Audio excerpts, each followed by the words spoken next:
Welcome to my channel.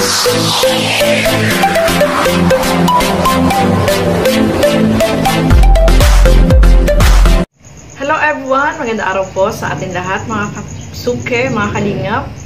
As for today's vlog, ito pag-uusapan natin itong napanood natin sa live kagabi ni Kalingap Rob, no? So, pero bago natin simulan yan, huwag niyo pong kakalimutang mag-subscribe. Val Santos Matubang, Kalingap Rob, Ate Edna Vlogs, at yung aking YouTube channel, Gandang Emmy, sa mga hindi pa po nakapag-subscribe. Please subscribe and please hit the notification bell para lagi po kayong updated sa aking mga ina-upload na mga reaction video. So, ito, pag-usapan po natin. So, ito nga po, pag-usapan natin itong live kagabi ni Kalingap Rob, no? Itong live na ito is medyo ano tayo, inantok na.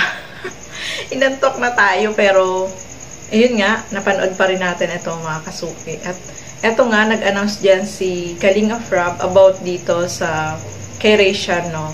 Alam naman natin, mga kasuki, mga kalingap, na etong si Rachel ay ngayon is successful na talaga siya, no, sa kanyang mga ginagawang mga vlogs. At in spite na success na itong si Rachel, ay marami pong nagbaba sa kanya, no. So, yun ang nakakalungkot doon kasi maraming basher itong si Rachel at masasakit yung mga sinasabi against sa kanya, no. So, ito ang napag-isipan ni Kalingap Rob. Sabi nga niya is pinag-isipan niyang maigi kung tama yung kanyang gagawin, no. So, in-announce niya po kagabi, mga kasuke, mga kalingap, na itong si Rachel ay out na muna sa Kalingap Angels. Hindi na po siya kasama sa Kalingap Angels at isa na, ano na siya, no?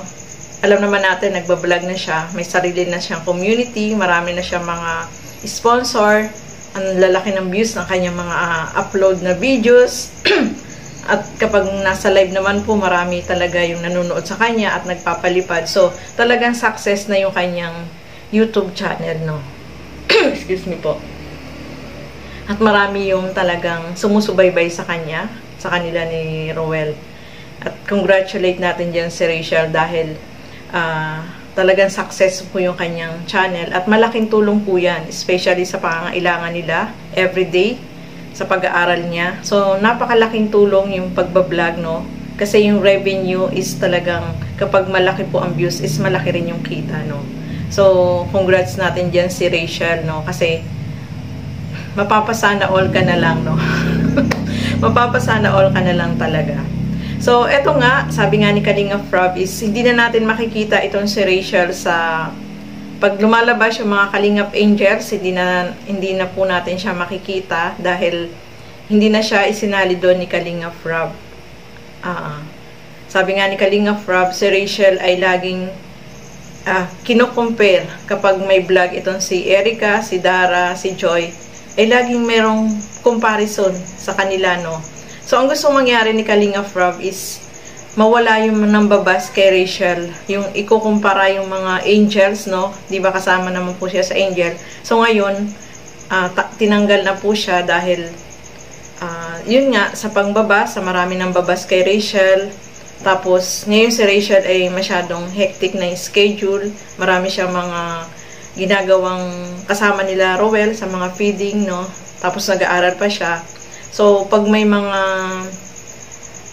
kailangan ni Kalingap Rob, syempre, mamaya ika-cancel niya yung mga iba niyang gagawin para lang makapunta or makasama nila Kalingap Rob. So, ngayon po mga kasuke, mga kalingap, si Rachel ay tinanggal na po ni Kalingap Rob, no?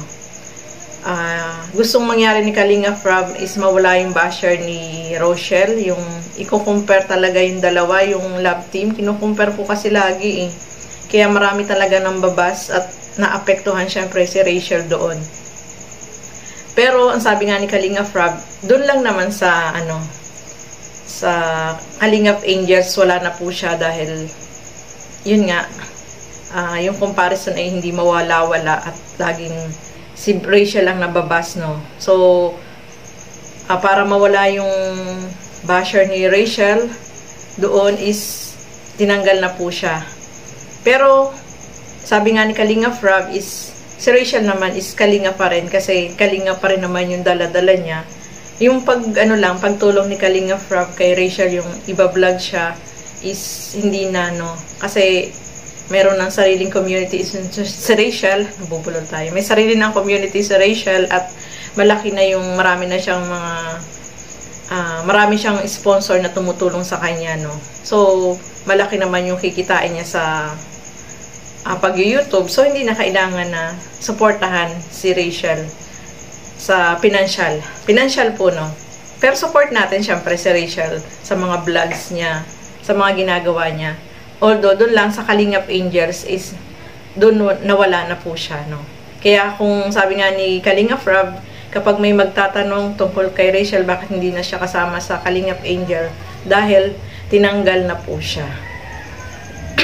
So, ito naman, yung ginawa ni Kalinga Frab is, okay naman po, agree naman ako dyan, para mawala nga yung pambabas kay Rachel. At sana maintindihan ng mga supporter yun ni Rachel, Kasi marami talaga yung basher. Talagang, yung pambabas kay Rachel ay sobra-sobra, So, para mawala yun is, ganun yung ginawa ni Kalinga Frab na tanggalin siya dun sa Kalingap Angels. Pero sa Kalingap, nandun pa rin naman po siya. Siyempre, nakasupport pa rin si Kalinga Frab. Sabi nga niya, kapag may mga okasyon or mga big event, is, siyempre, invited naman yan sila Rachel, kasi Kalingap naman po yan. So, doon natin makikita sila na magkakasama.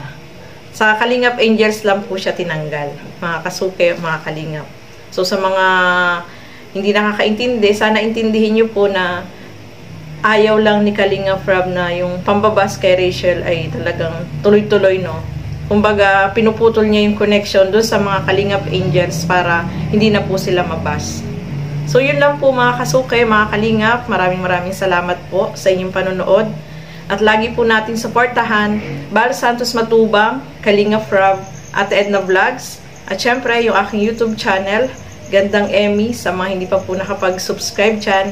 Please subscribe and please hit the notification bell para lagi po kayong updated sa aking mga ina-upload na mga reaction video. Maraming salamat po at hanggang sa muli. Bye-bye!